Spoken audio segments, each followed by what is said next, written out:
Hatto BMW'chilarda ham birovga aytmasdan qilgan orzusi Mercedes-Benz W120 motor.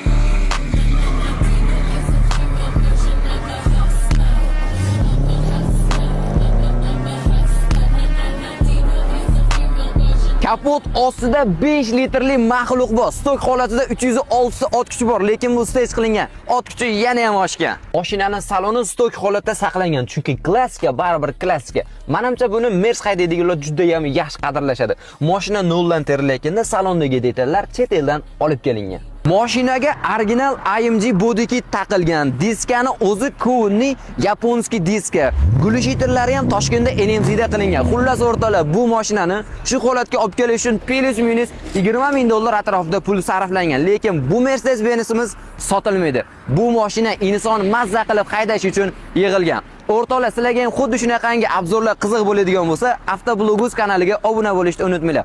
Va bu 3 ta 7 Mercedes-Benz mashinamizga kommentariyada 1 dan 10 gacha baho berish esdan chiqmasin.